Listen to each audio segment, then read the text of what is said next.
welcome to another episode of Listen to Us Rant About Movies. I'm Wes Ford. And I'm Zach Harris. We rant about movies and drink while we do it. On this episode, we'll be discussing what we've been watching, followed by a review of an indie film called Butt Boy. Butt Boy. Butt Boy. That's exactly what it is called. We're not making this up. This is a film that's kind of been making the rounds in the festival circuit, so to speak. Yeah. It's now on iTunes, so you can check it out. On the VOD circuit now. Yes. But yeah, you know, it's been a little bit since we've had a podcast because there obviously hasn't been a lot of movies out. Yeah. Not a lot that's been. We were hoping for more things coming out on Netflix and such, but I'm just waiting for the studios to start fucking dropping all those rentals. You know what I mean? Yeah. $20, baby. I'll rent it. Come on, get with the times. Yeah. There's a pandemic going. Exactly. So of course, there's an obvious pandemic going on. It's very weird times. It's become the new normal now. I'm kind of used to it now. Yeah, it's weird. Working from home and yeah, but I've been watching some more movies this past week. I had a little bit more time, like last week, a week before, so I've been binging some flicks. Same here. So, getting them in. Good shit. We hope everyone is staying safe out there. Stay home. Don't go out. People around here in Orlando, I've noticed. I went out just to get some food real quick, drive through today, and there's a lot. It's like almost back to normal. There's tons of people out. Like, what are you doing? There's a shitload of people out in Chicago too, and it's like yeah, take a walk. Like you can walk your dog. Sure, like, go outside, of course, yeah. But then like you drive past a park and it's just filled with people, and it's like, all right, well, it's like over now. You're back to where we started. Yeah. Oh everyone's just like, I can go to the park, and it's just like, well, if there's 500 people at the park, you probably shouldn't go. Yeah. Yeah, crazy stuff, man. I am drinking something from Tampa, where we'll get into it later, but the filmmaker is from Florida, who directed and starred and co-wrote Butt Boy. It's from Tampa, my hometown, so I went with something a little bit more local. Got the Cigar City High Lie IPA. Very Classic nice. beer people have had, so. Hell yeah. Well, what are you drinking? I haven't been out since we decided we're recording, so. Yeah. I'm drinking, but I did get, last time I was out, some Reinhall, Chicago Distillery, coffee pineapple brandy liqueur. Ooh. And it's very good.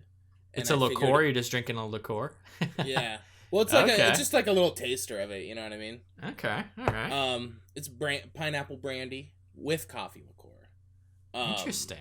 Is it good? It's very good. Yes. And I figured I could tie it in because it's nice and brown for the Butt Boy. That's good. Nice brown juice. You know what I mean? Love it. Cheers. Cheers. And then after I drink this, I got good old-fashioned 30 rack of PBR. Hey. Gotta do what you gotta do, In these trying times. You know what I mean? These trying times. Gotta keep yourself stocked. I got mine delivered. Like, I had like a little alcohol run last week, so that's how I got mine.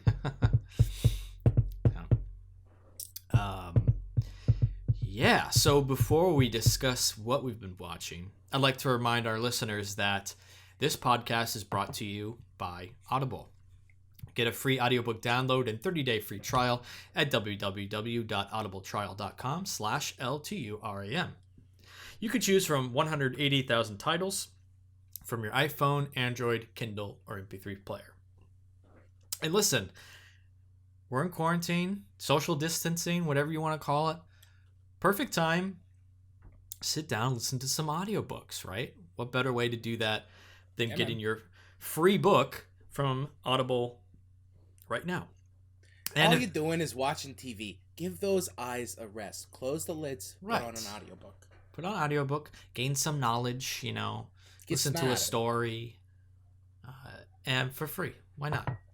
And if you like what you hear on this episode, remember you can find other episodes of our podcast on Apple Podcasts, Podcasts, Google Podcasts, Spotify, Stitcher, and YouTube, and pretty much anywhere you can find podcasts. We are on that network. Just Google our name, listen to us ranting about movies.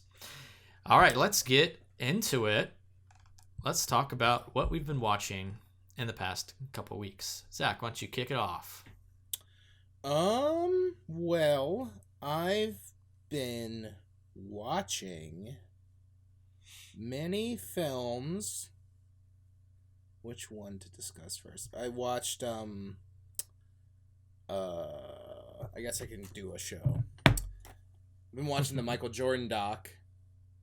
Oh. Have you watched any of that? No. That started The Last Dance, the ESPN, like 10-part documentary or whatever. Yeah, I heard something about that. I kind of forgot it existed. Yeah, it's 4 in. They've been doing 2 every week. And wow. I'll say it is good, and I like watching it, but it is not great. It's very much something that's like coming at... It's weird, because it's like coming at it like you know everything already. You know what I mean? Like, you're kind of familiar with everyone and, like, know the game of basketball very well. But then it's also just, like, going over events linearly. Like, there's not really a lot of... or not linearly, but, like, sort of directly. There's not, like, a lot of, like... At least yet, like, broader scope, like, cultural strokes that I was kind of expecting for it to be about, like... kind of, like, what the 90s Bulls meant in a bigger way. Yeah. It's kind of more like, and then Michael and Scottie Pippen had this game, and like, and then this happened during this game, and then they were mad. But then it'll go like, all right, that was in 1997, back to 1991, this happened, and then in 1985 there was this guy, and it's just kind of like all over the place. Weird. And I haven't really like caught a groove on its structure yet, because for a while it kind of seemed like each episode it was gonna focus on like Scottie Pippen or like Phil Jackson or like the people involved, you know, but then it like jumps around time within them, and then there's all these like concurrent timelines. It's kind of just like, why can't you just like chart this? If it's just gonna go over like events, just chart this from beginning to end. You know what I mean? I don't know. It feels very thus far feels pretty stock, but it's still interesting. Like, I'm still interested in the subject matter, so it's like, okay, but it's not as engaging as some of the other 30 for 30 things I've seen. I mean, it's pretty hard to beat OJ, but also it's like, what a narrative to that. It's not just like, exactly. Yeah, OJ was the best there was, and then he's like really nice. You know what I mean? Yeah. It's a crazy narrative. Yeah. Interesting. So worth a watch, I would say, if you're like interested in it. But how many episodes are left? 6 left. 10 total. 10 total. So you've watched 4. Okay. All right. Interesting. Going a little bit back, I'm gonna basically go in order that I've been watching them. On Disney Plus, I watched Onward, the Pixar movie. Oh, nice. Disney Pixar. It was enjoyable. It's an enjoyable flick, man. You should check it out. Yeah. It definitely strung my chord, so to speak, because there was a lot of like fantasy Easter egg kind of references, and if anyone really knows me, they know I'm really into that stuff. I'm a big fantasy nerd. Play Dungeons and Dragons, have for many years, and so it had a lot of those little, nods to that sort of thing, and I really enjoyed that aspect of it. But it was also just like a really like entertaining, like good story about two brothers trying to reunite with their dad, and a really interesting world that was created too, kind of fusing the fantasy genre, Lord of the Rings, that sort of thing, but adding like modern technology to that, like as if they had progressed from that world, and I thought they did a very creative way of implementing that.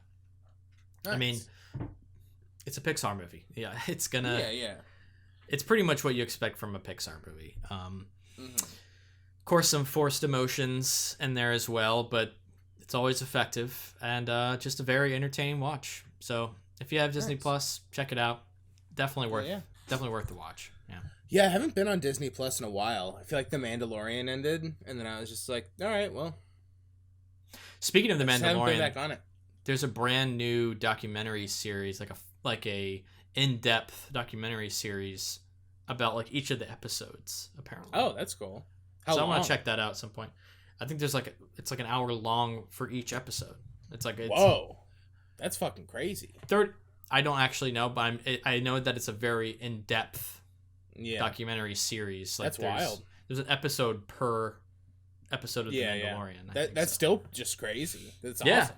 But like, I'll watch making up, like the stuff that's like real deep. I'll watch that all day long. Yeah, man, give me that shit. Yeah, Daddy wants.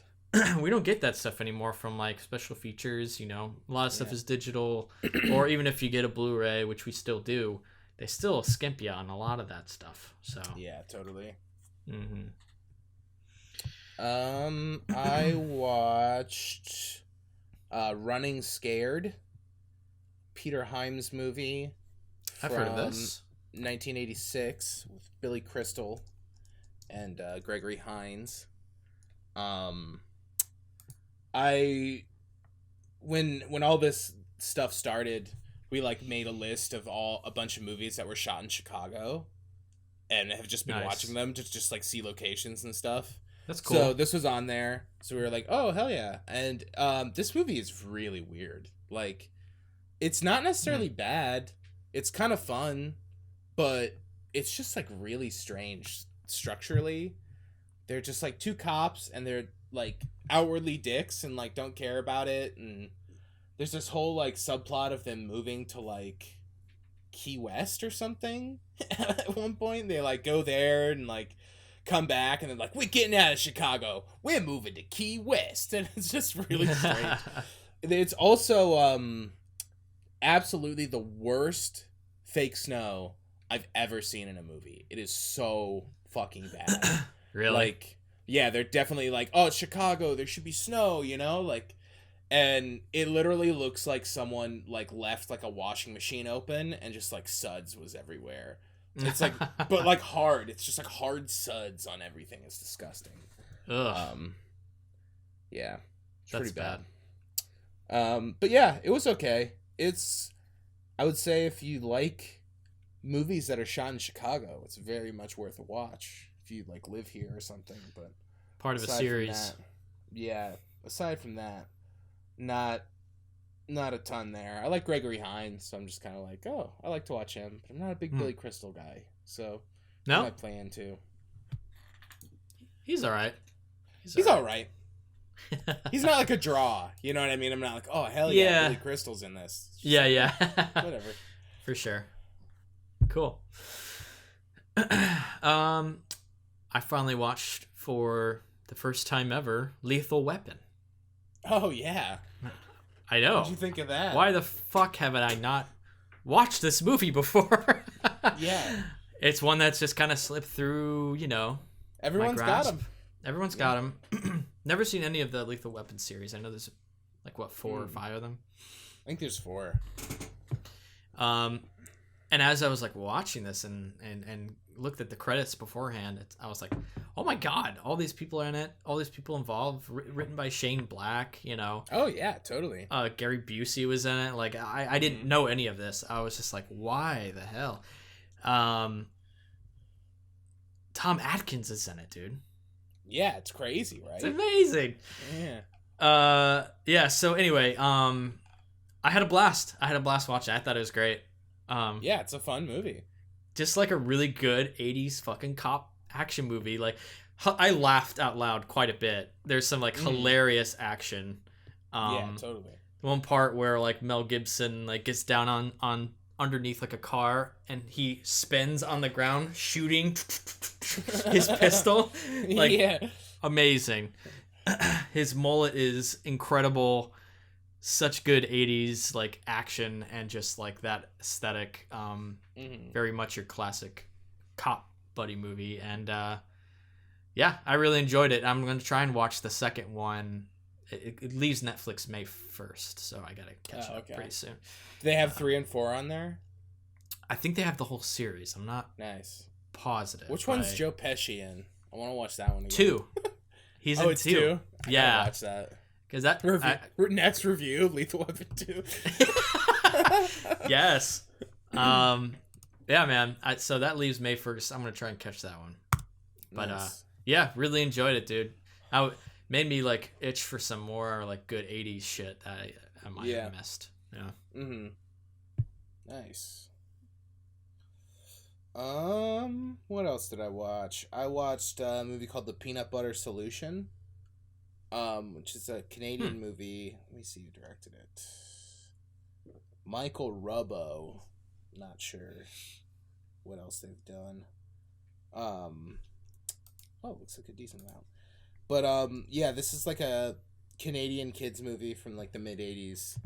And it's real strange, and I really, really enjoyed it. And it was kind of watched. It was like my friends from Boston and I did like a Skype, thing and like watch movies together or whatever. And this was one of them, and I really, really enjoyed it. It's very weird and kind of bad, but like not entirely. It's just it's like about a kid who goes into like a spooky house and gets so scared that all his hair falls out, and then he's bald, and then these 2 ghosts come to him and give him a recipe for the peanut butter solution that he puts on his head to grow his hair back, but then he messes it up somehow or something, and his hair won't stop growing. So like the next day he has like a little bit, and everyone's like, "Wow, look, this is amazing! Your hair's growing back." And then by the end of the day, it's like 8 feet long. You know, end of the day. Yeah, it's just like eternally growing and like super fast. So strange. And it gets into all these weird things about like this weird like magician guy who like wants the hair, and like it's like using the hair. Like it gets into all this crazy shit, and he has like a coat made of the hair, and there's like child slavery and all this like crazy shit. Oh my god. It's wild, man. And it was honestly like really fun. I just really enjoyed it. I don't know how like good it was, but I blind bought it. Yeah, I blind bought it on Blu-ray, and I was like, I'm very glad I bought this. This movie's good. Interesting. Just because you had just like a good time and like how weird it was, and yeah, it was great. I think it's on Prime. I think it got added. It might be, it might just be Shudder, because I have Shudder, so I don't know if it's just on that. But you should check it out if you're looking for something kind of dumb. Or like really easy and short, Okay. Yeah, I'll check it out. It definitely fits on Prime. Prime's been killing it lately. It is on Prime. It's on there. Nice. Yeah, they've had a lot of good shit. Yeah. They have this stuff that there's like a lot of content, and they have this stuff that like other people don't have, Plus a lot that people do have, So it's sort of just like it's a good library of content. It's great. Absolutely. There's been some nice stuff, and it's also nice that I have been renting a lot of movies since this started. Just generally.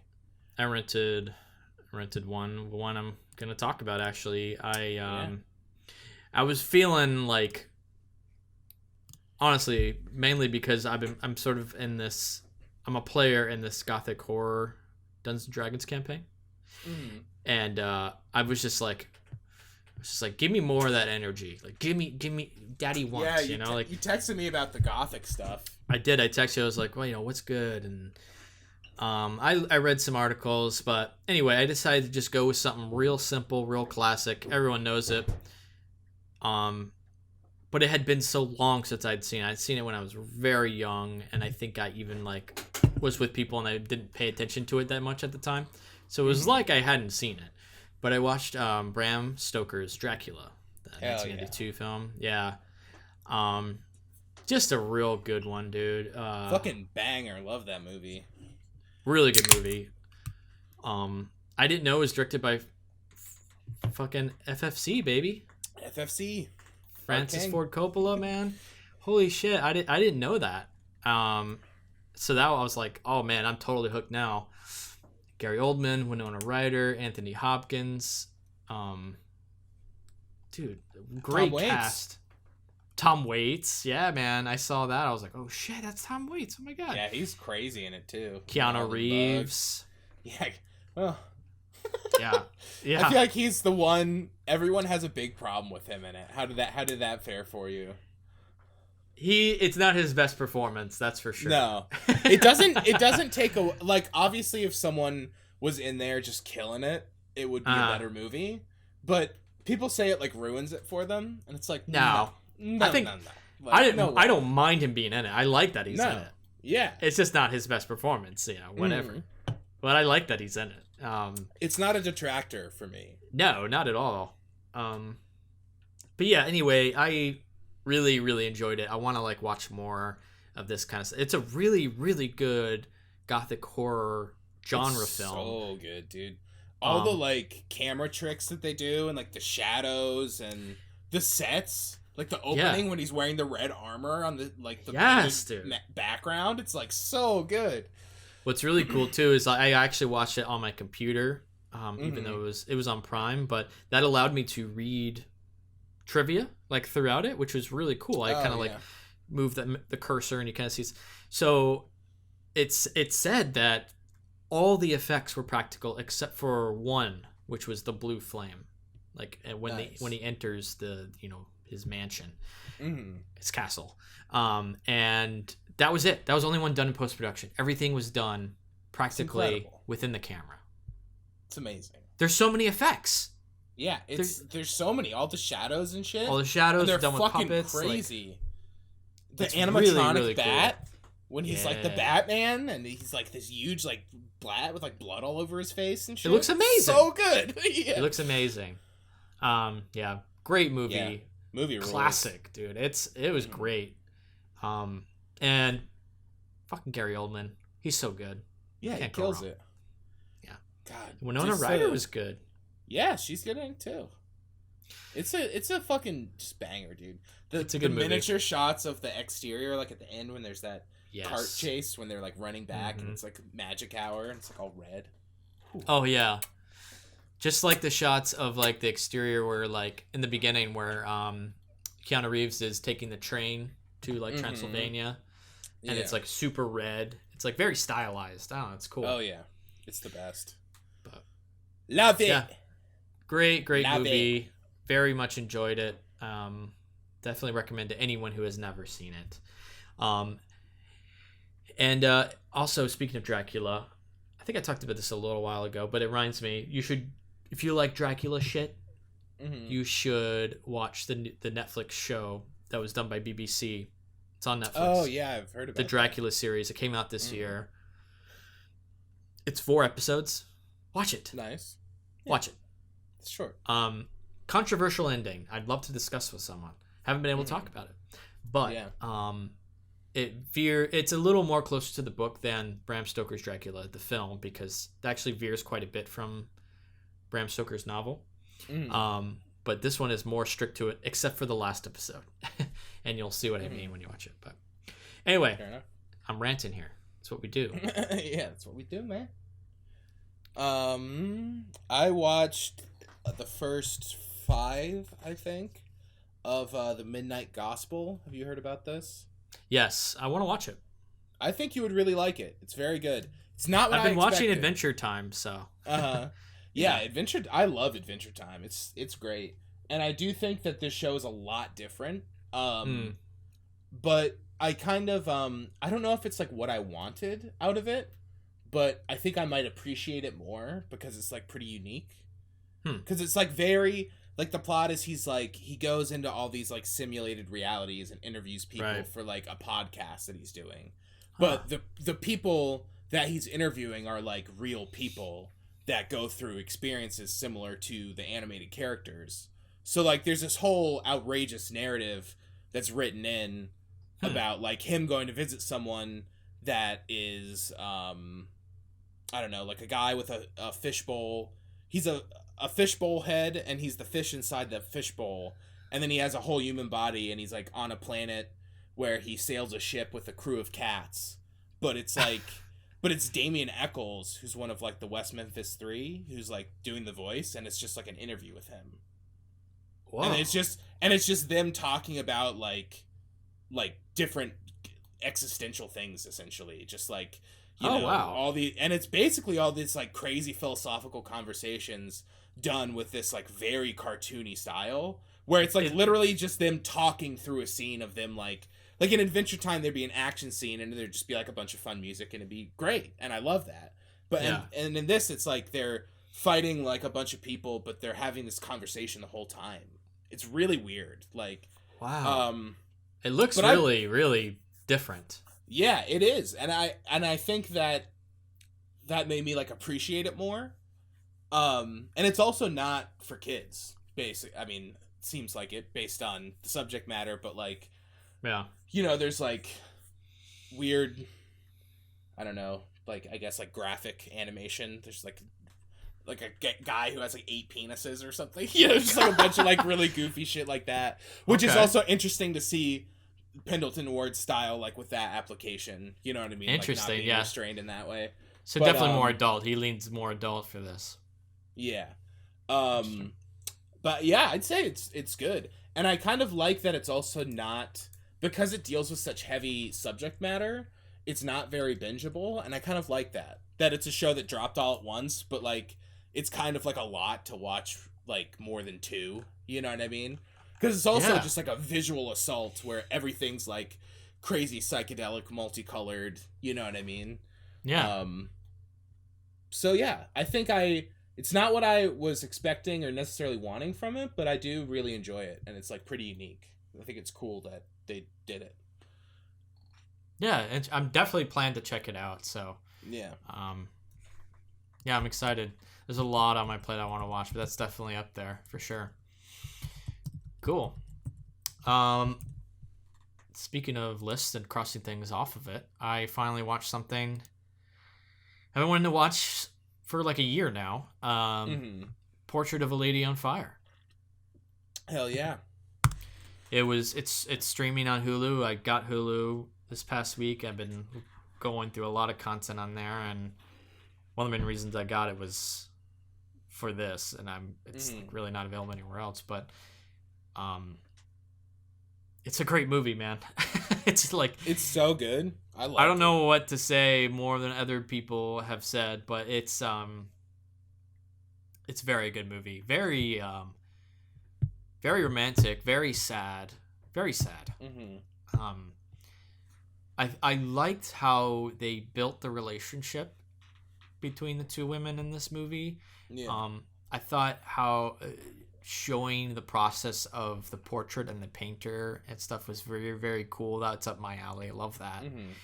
And like seeing really good art and the process, like that takes forever as a filmmaker. Like that's so hard. Like plotting so out hard to fucking plan that. How you get through the painting and the painting at different stages. It's like so impressive the way it's very impressive. Very impressive technically to achieve that for a film. And just great, amazingly beautiful scenery. And just I don't know, it's just a very, very good film, and like I said, very sad because of the time that it takes place in. Obviously this relationship isn't something that's looked upon in good favor in those times, so there's that quality to it, but it sort of has like a distant memory kind of feel to it, which is I think the intention. And yeah, I just thought the actresses were great. Small cast, but it probably really small budget too, but they had the locations there to really amplify what they had. And yeah, great movie. Yeah. Everyone should watch it. Yeah, it's killer. Great opening too. Like an opening that in a different context would be so cringy and like, oh god, like introducing her as like a teacher, and then there's like the painting, but it was like, ooh, like I loved it. It's so good. It was effective, very effective, and it's shot very well too. It's another thing to mention. Like I'm not sure if it streamed in 4K. I don't think it did, but it looked very nice. Nice camera. Yeah, looks very good. Yeah, so Yeah, everyone should check that out. Portrait of a Lady on Fire. Definitely, probably, I could say it would be on my list from last year if I Yeah, definitely would have been it. on mine for Yeah. sure. It's a 5-banger. For sure. What else did I watch? I watched Rambo: Last Blood. How was that? It's not very good. Of course. But yeah, I mean, it's like I didn't expect it to be. You know? Yeah. Was it fun at least? Did you have... It was fun. Yeah, I mean, he like rips a guy's heart out of his chest with his bare hands. Hysterical. Oh my god, that's amazing. But yeah, it's like incredibly violent. I was very surprised at how violent it was. He also really just go over the top with that, huh? He like breaks a guy's collarbone. He like hits him with the butt of his gun or something, and it like makes a little cut on his collarbone. And he like digs his thumb into it, and then holds his bone and like interrogates him. And then he doesn't say what he wants. And he like breaks his collarbone out of his body. It's like, oh my god, like wow. So insane. Like that's almost really... worth watching it for that stuff. Yeah, it's like, oh my god, this thing is fucked. Like, I mean, it's fun, but like, it's really crazy. Like people falling on spikes and then him shooting them like 8 times. Oh my god! Like impaled. It's hysterical. But there's so many like classic like setups in it. You know, I don't want to spoil anything, but like, I don't know. It's like it was very by the book and weird. It's also hysterical. Just like the plot of it, like he lives on like the border of Mexico, and he like took in this like young Mexican girl from this like abusive household, but then like they go to Mexico and it's like everyone's terrible and it's like a horrible place in the movie, and just like not a great treatment. Course. But yeah, it's funny, it's fun. Sylvester Stallone is not looking good. It's pretty rough. Yeah, he's looking rough for sure. There's this scene where there was a profile of him like by a window, and he was just like, and I was looking at his profile, and it literally looks like someone just like he was a cartoon and someone hit him in the face with a board, and his face is just like flat, and he was just like, and he was just like staring off into space, and it's like, I don't know what is going on right now. Like, it was weird. And he tries to stay young too. Like he's got like surgery and stuff, you know. So yeah, it's altered not him. ideal. No, it's not working out. It was pretty fun though. Like I will say, like we watched it like with some friends and like sunk it up and texted or whatever, and like it was fun. It was good. Nice. But it's not you know, it's what you expect. Not great. It's what you expect. You see the trailer, you know what you're getting into. Well, the last one I'll talk about is I had some free time this weekend, and actually couldn't sleep, so it was a weird time. I was like up at 4 a.m, and I could not go back to fucking sleep. And so I was out in the living room, and I was like, yeah, why not watch like a horror movie or something? I don't know. Yeah. And I was on Netflix, and I found this. I looked up gothic horror, trying to find some more stuff. And this movie looked interesting, and I was like, give it a shot. It's called The Lodgers. It's from 2017. Not a great movie. But it's an Irish film, foreign film from Ireland. It takes place in 1920, and it's kind of like a haunted house movie, but these 2 Irish twins basically are in this house, and they're cursed. And not to give anything away, but there is a curse in the family that has kept them there, and they have to stay there, and each of their parents generations back have committed suicide, and now they're of age, they're 18, and now they have this curse to deal with. Only reason I didn't turn it off was because I was like, I have to see how this ends. Like, what is this curse? Like, what is this? What is this? Yeah, so that, I guess, is a very good thing from this movie, is like it kept me drawn in. I wanted to see it finish. But but and I will say that it improved throughout the film. The very beginning is very rough. The script is pretty brutal. It made me laugh even at some of the dialogue and things like that. But I think it did improve overall, and I thought it built on certain aspects quite well, like building that narrative and keeping you engaged. But overall, the script is kind of a mess. But Charlotte Vega, she's a British actress in this Irish film. She did a great job. We'll probably see more of her in the future. If you just want something real simple, nothing that incredible like technical aspect or anything amazing, it's a quick watch. It's called The Lodgers. Irish film, interesting, worth checking out, I guess. Nice. Yeah. What would you give it? I give it 2.5. Okay. Not a piece of shit, but it's not. No. I feel like horror, though. I watch a lot of horror movies that I'm like glad I saw it, and a lot of them are 2.5s, you know? Yeah, it's a hard genre, man. There's not many good ones out there, so. What are you gonna do? We're gonna do. But that's it for me. Yeah, I mean, I don't really think I've watched a lot, but it's a lot of rewatches. I'm in a house with 3 other people, so, you know. Yeah. So all gotta pick. I guess recently I rewatched Twilight Zone, the movie. Nice. I actually just watched a couple episodes from the show. Oh, nice. Hell yeah. Just to have on, which is always good shit. But how was the rewatch of the movie? It's good. Well, it's weird. It spawned because there's this. Do you have Shudder? The Amazon. I don't have Shudder. No. They have a show from this guy who did who's on a podcast I listen to. He directed this show called Cursed Films.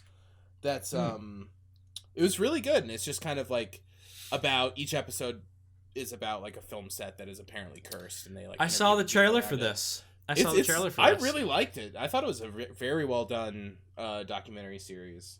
Cool. But there's an episode on Twilight Zone the movie where the one actor and the 2 children were killed. Have you heard about that? No, I don't know this. What is this? There's a scene where the lead actor in one of the bits is carrying these 2 children under his arms, and it's like a Vietnam scene, and there were helicopters flying above that were bombing buildings, and John Landis apparently kept just like pushing for like more explosions and stuff, and then they hadn't like tested everything, and they went and did the take, and the helicopter crashed and like chopped everybody in half. It's like very bad.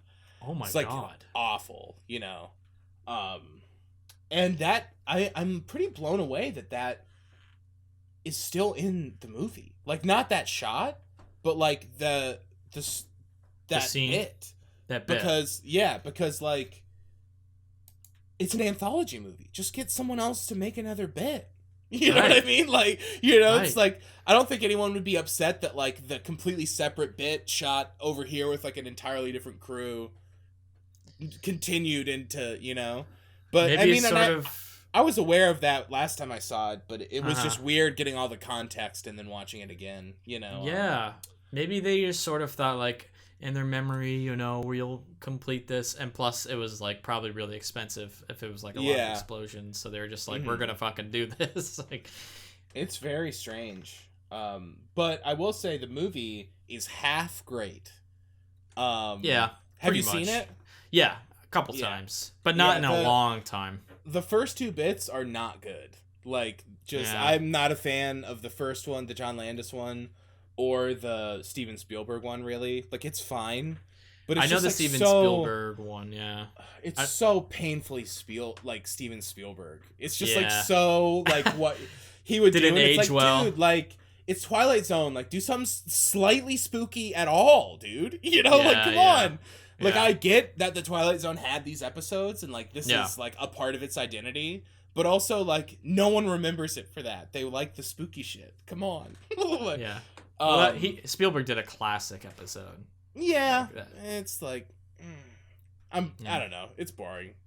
Yeah. To me, I don't know. I haven't seen the movie in a long time, so I don't remember I know the original quite well, but I don't remember What was Max Landis's one? What was that one about? It's I think it was an original one. It was not a remake. Oh, okay. And it's about a guy who's just like a racist and like a bigot, and he goes to a bar and just like says a bunch of racist shit and then leaves, and he's like in Nazi Germany, and then he like is in like getting like torched or like lynched in like a KKK meeting, and then he's in Vietnam. Mm-hmm. And it's just kind of like, all right, yeah, it's like very shallow attempt at the, you know, okay. It's kind of not vibing.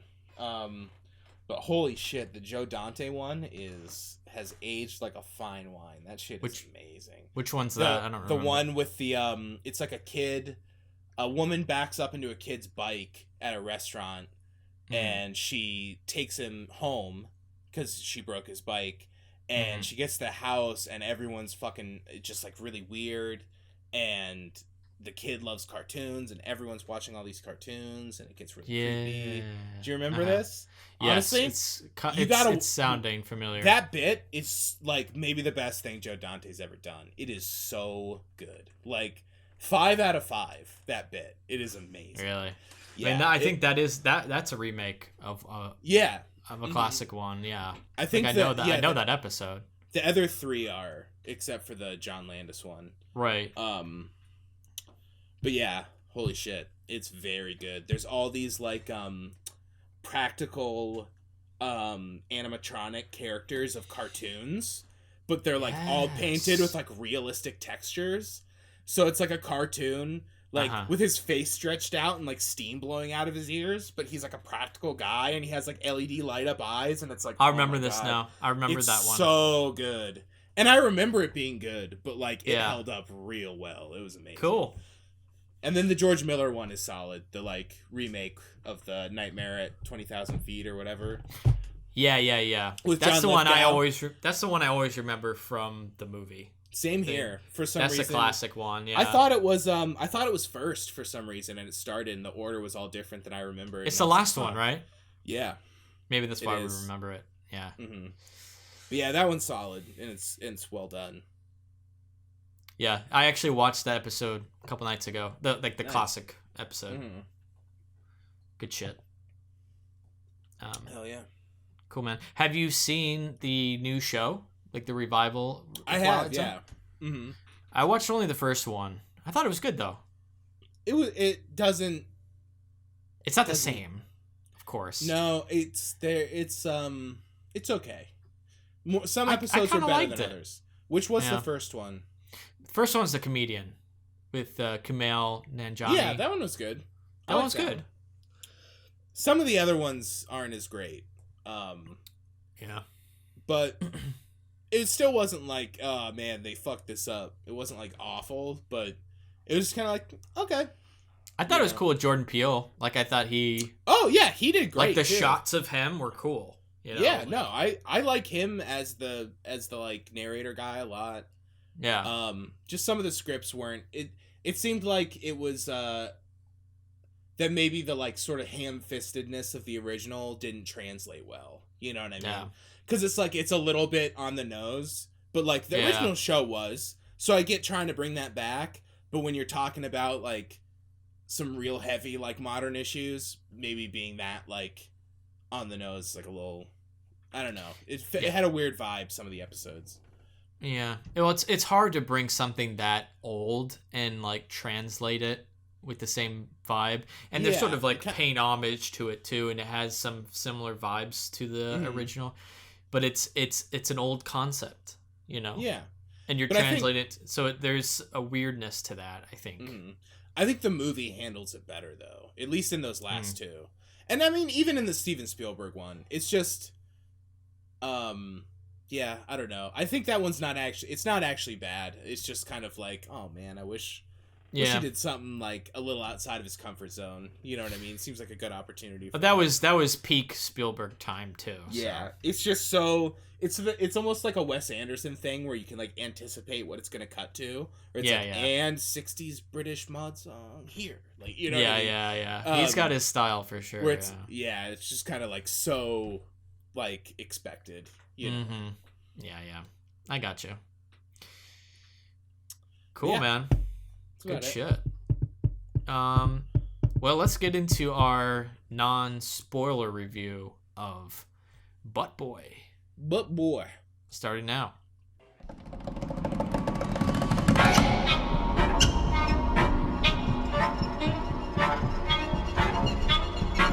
Potential tragedy strikes Critica County today as law enforcement have yet to make any headway on the missing child that vanished from Catherine Park this morning.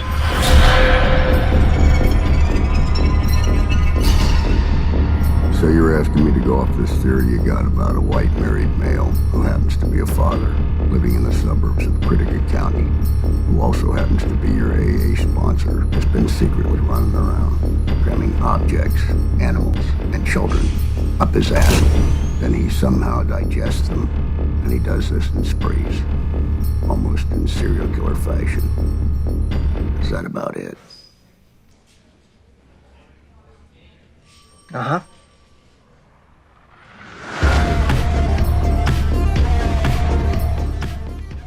That was from the trailer of Butt Boy. You know, I'm kind of considering this a 2020 movie just because it was supposed to come out to theaters, and then because Corona, it didn't come out. So it went straight to VOD. Yeah. Mm. It's technically a 2019 movie. I don't know, just throwing that out there. But this movie, a premise from IMDb. This movie is about Detective Fox. He loves work and alcohol. After going to AA, his sponsor, Chip, becomes the main suspect in his investigation of a missing kid. Fox also starts to believe that people are disappearing up Chip's butt. This movie, it has a very strange premise. It is a bit of a dark comedy, sci-fi thriller. It takes a really funny concept, I think, and has a serious implementation of that. Mm-hmm. So with that being said, Zach, what'd you think of Butt Boy? I would say I generally liked it.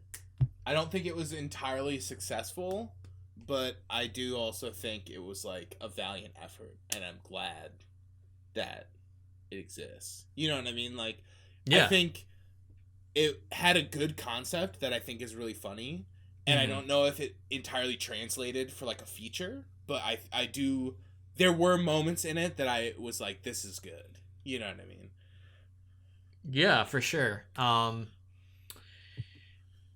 Yeah, I think my experience of watching the movie might be different for other people because it was weird for me. I'm not personal friends with Tyler Cornack. He's the director, writer, co-writer, and star of the movie. But I do know him. He's from my hometown. We have mutual friends, that sort of thing. We might have hung out once or twice, but I know who he is. So it was in that respect a different experience for me, probably. Yeah. Anyone, you know what I mean? It's always weird seeing people you know in something that you're like watching on Amazon Prime. Take my review, with a grain of salt with that aspect to it. But overall, I really liked it, honestly. I thought it had a crazy concept that made me laugh quite a bit. Yeah, totally. And like I said, it has this it takes that and they implement it into like a serious tone, almost like a David Fincher kind of tone. Yeah. To me. Yeah, like it takes like this detective story with like a stereotypical detective that he even makes fun of, like, you're just a stereotype, you know. Played by Tyler Rice. I thought he gave a pretty good performance as a detective. But it takes like a really low budget indie film, and I thought it had like a really good editing style, and it takes what budget it did have and dealt with it in a really like unique way that benefited the movie, I think. But yeah, and we'll talk about more about it later in spoilers, but I was shocked at how far they took this idea. Yeah. And when it gets to the third act, it's kind of crazy that they take it to the next level. And I'm impressed with that. Like I respect that. It's the best part of it. And honestly, for me, I think I was holding out hope that it would do that the whole time. So I was ready for it when it happened, because I was I was kind of wanting something to not up the stakes, but kind of change the narrative a little bit, Take it further. Yeah, I was waiting for the ramp up, the kind of weird supernatural ramp up. Not that it's supernatural, but you get what I'm saying. It's outside of a realm of reality that has previously... Yeah. It's a science fiction-y kind of idea. Yeah, so I was kind of waiting for that. And I think it had me hard in the beginning. I think there's a lot of really funny stuff with, the style, how they kind of, adapt it to comedy, about, him looking at, the remote, or, things like that. I enjoyed. Yeah. I think it just, pacing wise, at a certain point, it kind of flatlined for me, where it was they weren't really going for jokes, but also in a serious tone. The investigation wasn't necessarily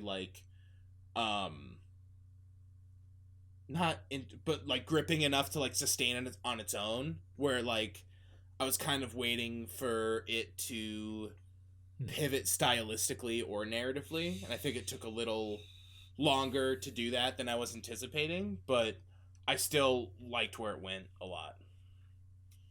Okay, yeah, there is a moment, I think, it sort of near the end of the second act, or maybe the middle of the second act, it sort of flatlines a little bit. The energy kind of flatlines a bit. Yeah, because for a while... the momentum slows down. Yeah. Did you have another thought? I didn't want to cut you off. off. That was it. Sorry. No, it's just I totally get that the bit is that you're treating this very seriously and with that kind of Finchery aesthetic.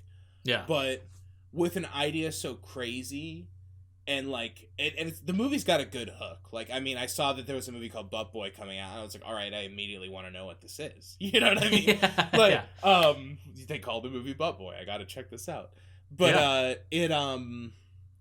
I do think that in trying to go for that style, there might have been missed opportunities to kind of go its own way with it, if that makes sense. I feel it didn't have...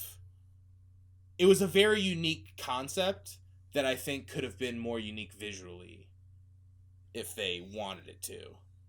The aesthetic of this is a mind hunter or whatever, I feel at a certain point was kind of lost on me anyway, that I didn't need them to adhere to it anymore. You know what I mean? Yeah. I think I understand what you're saying. Because for a while, that's milked as a joke too. You know what I mean? The kind of hard-nosed detective thing. But at a certain point, that's not really producing anything, and the story's kind of also not going for jokes. So then you're watching, it just kind of becomes one of those, but there's not an angle to it at that point. So I'm kind of waiting for something to happen. You know what I mean?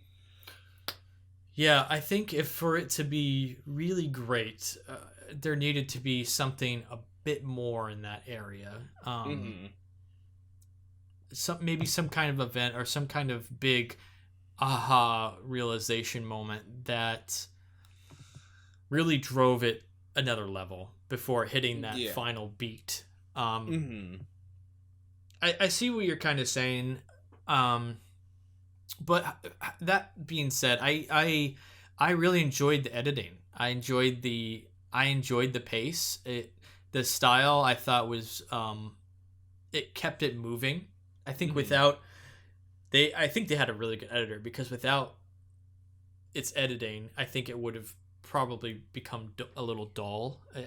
Sort of having those shots, and you got to have that pacing a bit with the music and sort of driving it, and shooting a lot of stuff in 60 frames was really nice. And added to the aesthetic. So I think the editing helped a lot. It was perhaps, like you said, there just needed to be some little extra element to sort of really bring it home. Yeah. But I was really impressed with honestly, Tyler Cornak's acting, I thought was like pretty good. I liked him a lot. Yeah, I thought he was great. He was good. Like, yeah, I thought he was good. Yeah, and I thought, Tyler Rice was great. I thought overall the performance was pretty good. I wasn't as sold on him, I will say, as the lead. He had Tyler Rice, the detective. Yeah. Yeah. I think his performance was good, and it's hard to judge, like, the look isn't right, but there was something about him that I wasn't fully buying, but like he was doing like the De Niro smile and stuff. He definitely had a De Niro quality. And I was like, this is good. Like I get what like they're going for with this character, but just something about the mannerisms or something, there wasn't like a full connection there for me.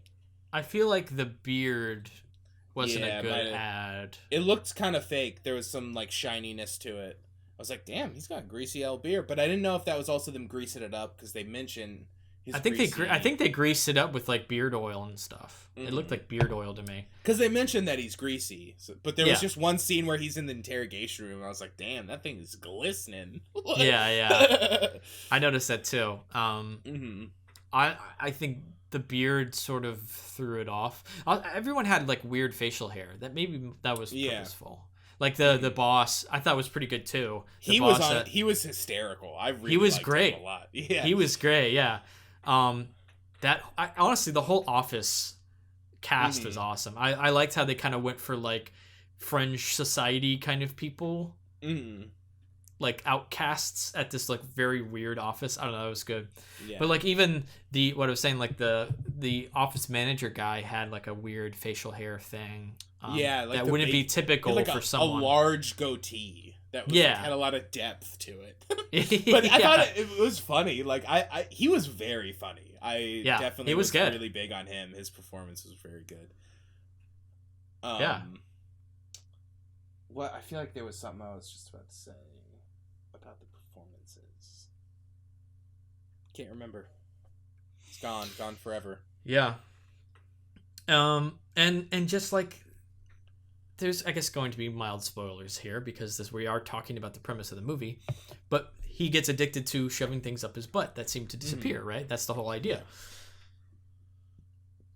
I like how that progresses, and you sort of see his addiction to that. Yeah, totally. And how he's just like he can't help himself, And it's like a fucking quick ramp too. Like he's like way into it quick, Like.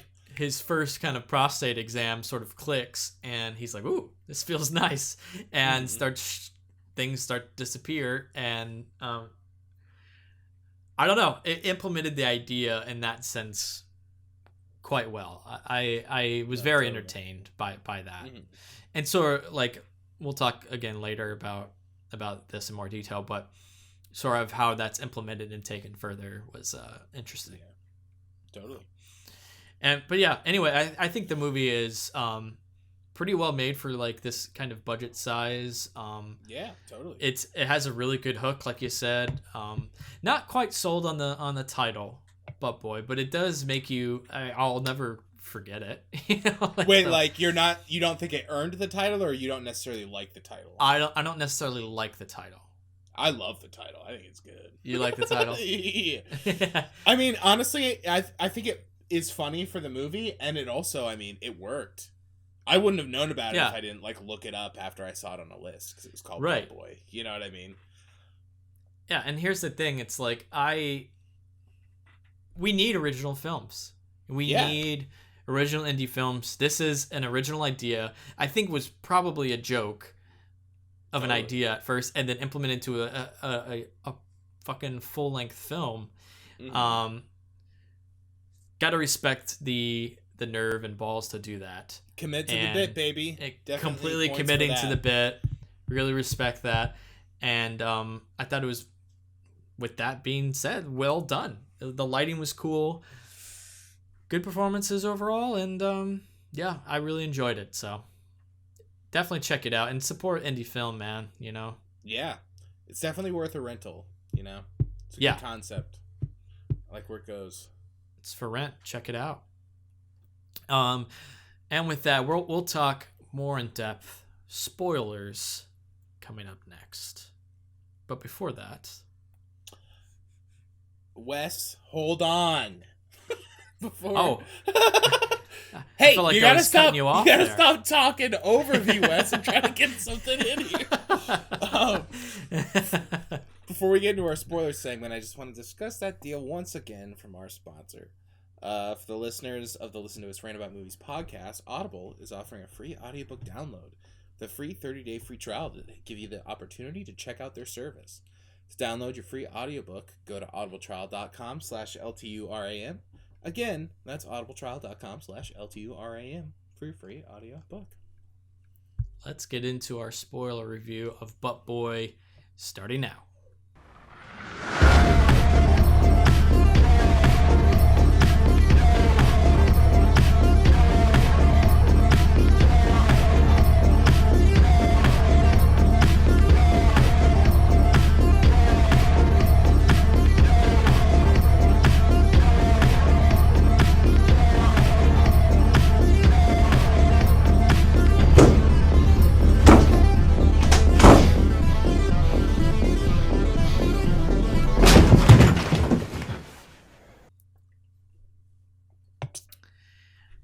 All right, I just want to say, like, I was very entertained and laughed quite a bit when you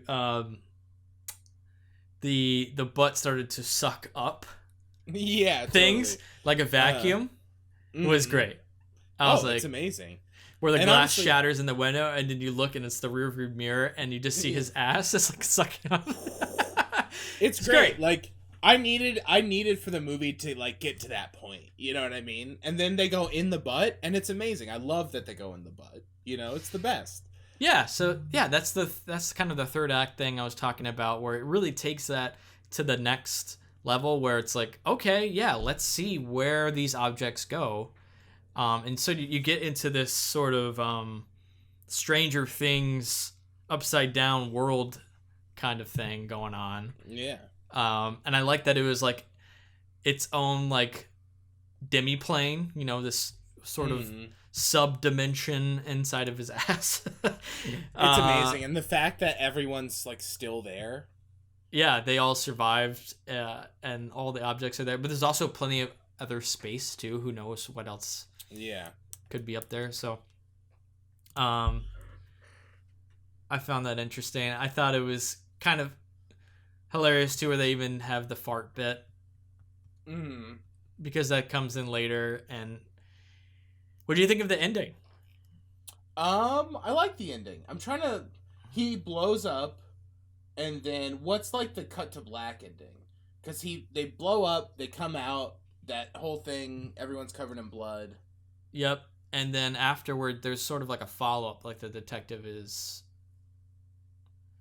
struggling to remember myself. That I know there's like a follow-up scene. Yeah, I can't remember the second bit. I like that they blow him up though, and then like they're just on the ground, like covered in like shit. Like all shit that and stuff. blood I was really into, and basically anytime it was dealing with like the actual like him putting things in his ass, I was all in. But yeah, it kind of like lost me on the procedural element, because I didn't really get how like the cop like assumes that he's putting things in his ass, but like where's he getting the ass bit from? That's like such a leap. You know what I mean? Yeah, he's very quick to believe that too. Sort of like, yeah, because it he's kind of showing comes out of somebody else. nowhere. Yeah, because he like reports, because the first time you hear that he knows, he's reporting it, but there's really no evidence to indicate that.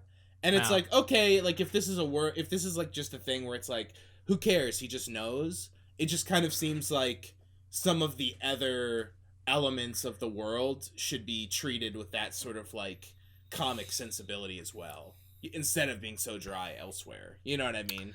I do think he went to like his chief or his boss. The detective went to his boss a tad bit too early to reveal what he thought.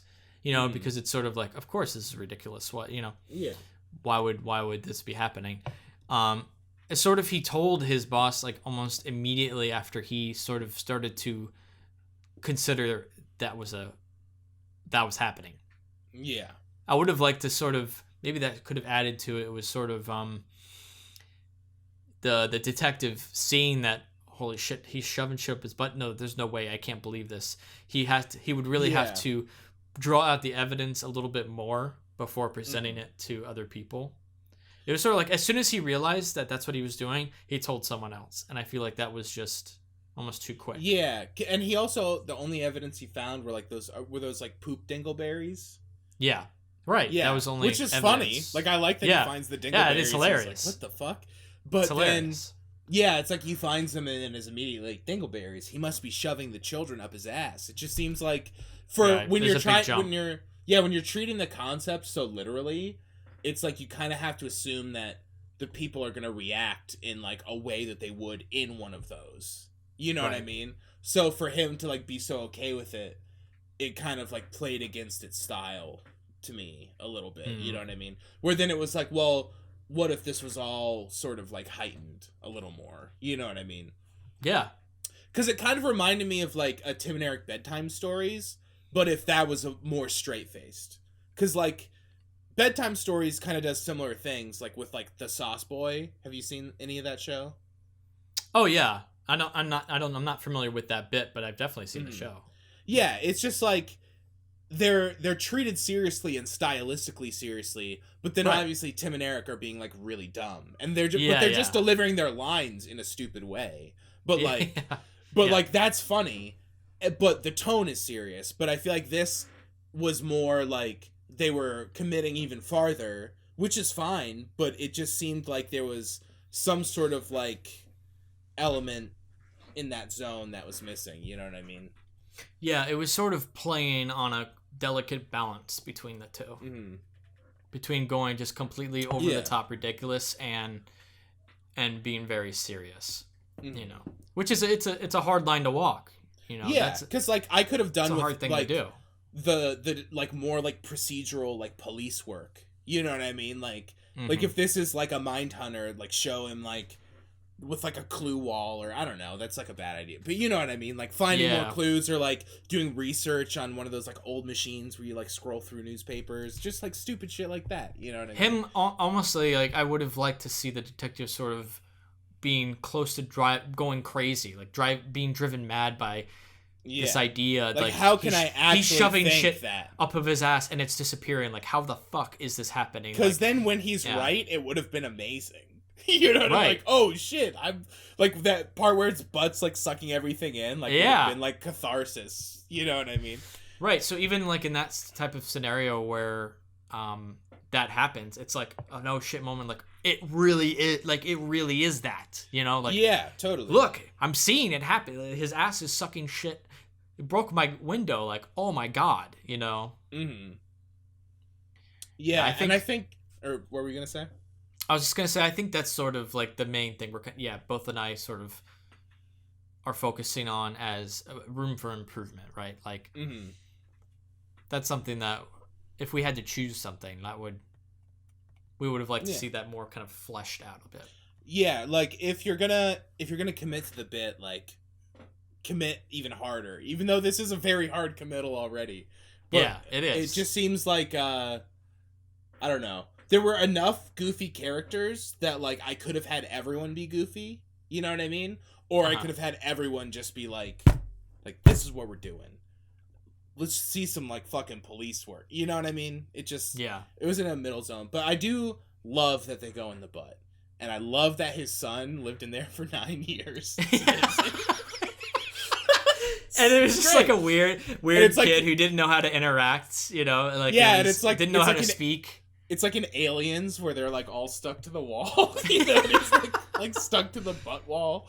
It's great. Yeah, it's amazing. And they ate shit. Literally, like that's how they survived. Yeah. And it was funny because we were talking and I was watching it with Christine, and she was like, "Yeah, why?" We were talking about just like them being able to like eat.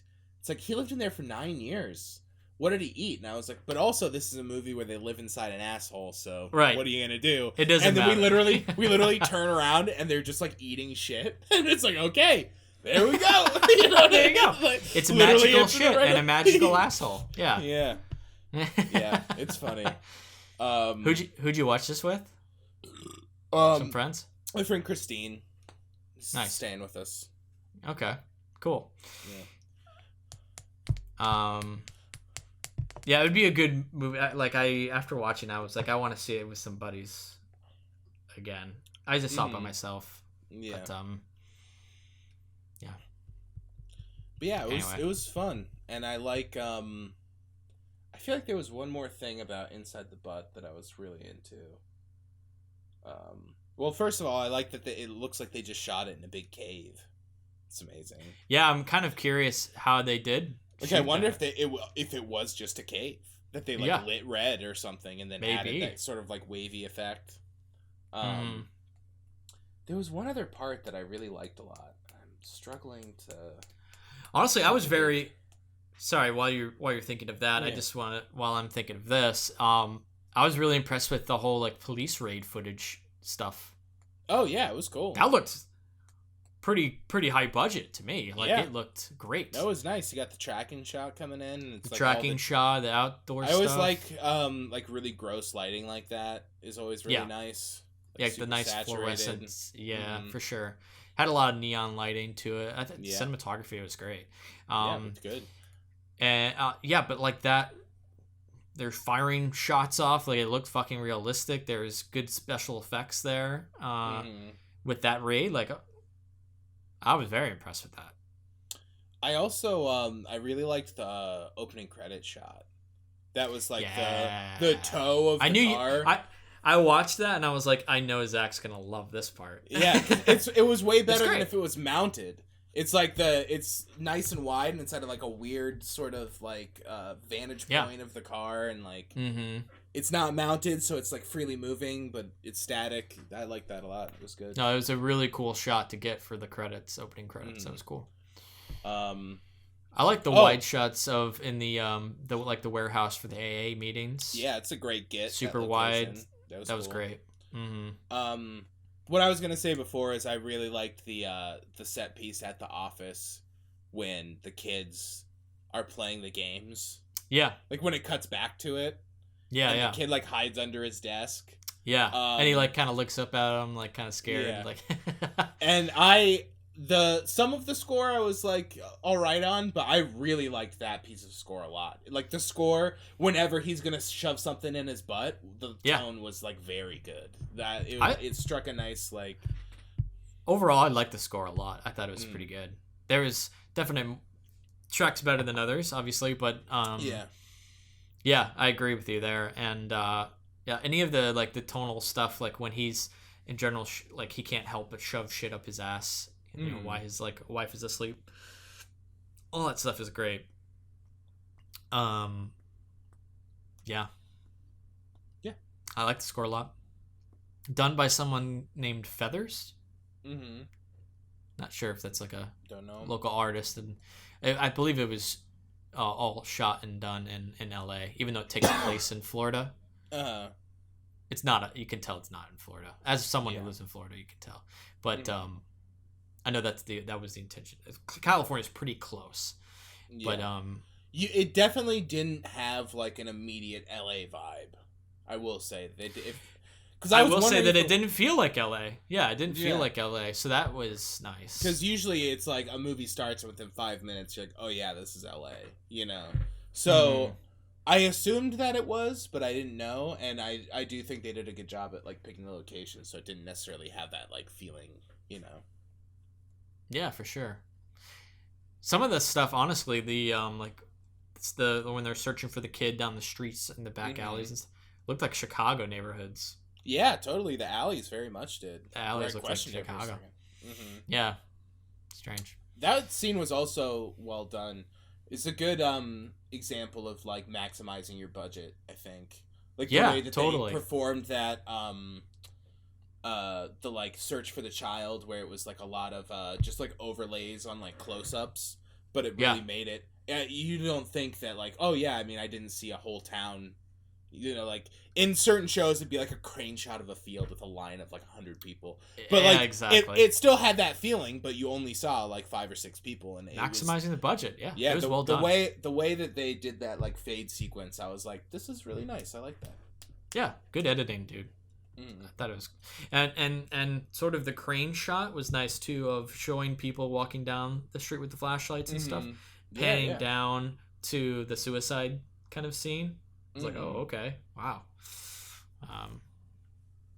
So yeah, that was interesting. And I also find the concept itself of him using AA as his sort of form of treatment for his addiction. Yeah. It's also an interesting idea to do that. Totally. And then he sort of reverts. He has a complete binge, at that one point. Yeah, I like when he's playing the game. Just all the moments of him, like, in the beginning, seeing something, and you can tell it, like, sparks the thought. He's like, I'm just gonna fucking shit that, Yeah. I'm sorry, and there's, like, the little piece.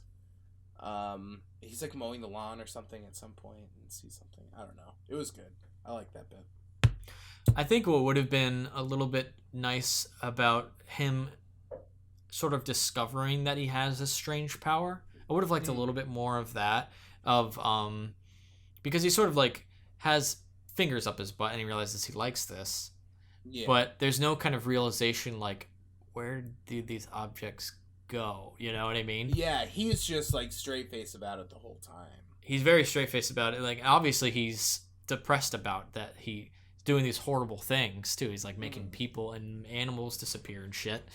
But I would have liked a little bit in the very beginning, sort of when he's like, I like things up my butt, and then like shoving something up there and being like, where did it go? Like what? Sort of like, even like you don't need dialogue or anything, but sort of like a realization, like it disappeared. Like we don't get that. We don't see that moment. Yeah. He sort of like has the realization that he likes things up his butt, and then he just continues to put things up there. It would have been good if it like turned him on that it disappeared. I mean, he was like into it, that it was like, ooh, that went all the way in. You know what I mean? Well, he is turned on by the whole idea. Well, yeah, but I mean, I'm talking like if there was that scene specifically, I think that's like an opportunity for like more. Right. Sort of like instead of like gone. Oh, this is crazy. More of like ooh, this is wild. You know what Sure, I mean? Yeah. Going more in that direction. I do like the way they transition though, like to bigger and bigger objects and people.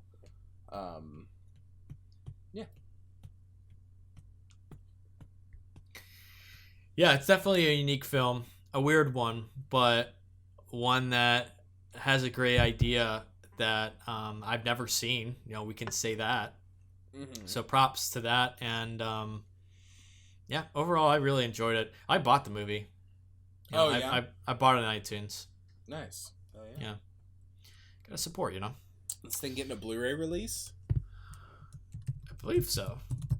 Like I said, it was supposed to come out in theaters, but because of Corona, that's a bummer. Yeah, and his first real feature too. Yeah, first feature, getting it theatrically distributed. That is a big bummer. Yeah. Yeah, $20, Butt Boy Blu-ray.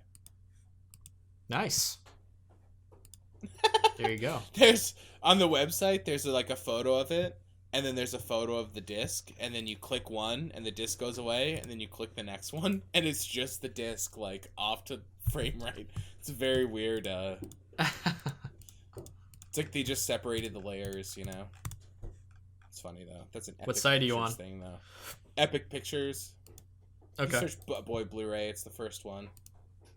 I see it now. See what I mean about this though? This third photo is kind of funny. I don't think I see what you're seeing. No, whatever. Oh, yeah, whatever. Butt Boy Blu-ray, here we go. Oh, yeah. I see what you're saying. It's funny. It's funny. Yep. All right. Well, what are you gonna rate this bad boy? This butt boy? I'll give it a 3. Nice. Pretty good. I'm gonna give it a 3.5. Nice. I really enjoyed it. I was very impressed with it. Knowing what it was, going into it, I hadn't even seen a trailer. I didn't watch the trailer, but I had read about it, in articles, and I see stuff on Facebook about it. But I kind of went in more blind. I knew the very basic premise. Mm-hmm. Something about him shoving things up his butt and them disappearing. That's all I knew. And I was thrilled. I had a great time. I was very impressed with the score, some of the cinematography. I'm excited to see what they do, what Tyler does and other people in this crew. I hope they continue to make movies. Yeah, It sucks that they didn't get their theatrical release, but yeah, it's a bummer. Make some more shit, man. Keep going. Show us another original movie. I want more of this stuff. For sure. I'd watch. Make something new. Yeah, it's a good. I've never seen a movie about being inside a butt, so let's see what you got. Exactly. All right, well, that's going to wrap it up for our review of Butt Boy. Again, you can watch this on Amazon Prime, rent, purchase there, as well as iTunes and Apple Movies and all of VOD. You can find it there. Support your indie filmmakers. Check it out. And as always, you can find other episodes of this podcast on Apple Podcasts, Google Podcasts, Spotify, Stitcher, YouTube, and every freaking place you can find a podcast possible. Yeah. You can also follow us on Facebook and Twitter, and if you enjoy the show, leave us a little review, because every review brings more listeners. You can email us at listen-to-us-rant-about-movies@gmail.com. Thank you to our Patreon producer, Sean Pierce, and our other Patreon supporters. You too can be a producer and or supporter of this podcast by visiting our Patreon page and becoming a monthly patron for as little as $1. Visit www.patreon.com/LTURAM podcast. That's going to do it for this episode. Zach, good time as always. Good chat. Take it easy, man. Take her easy.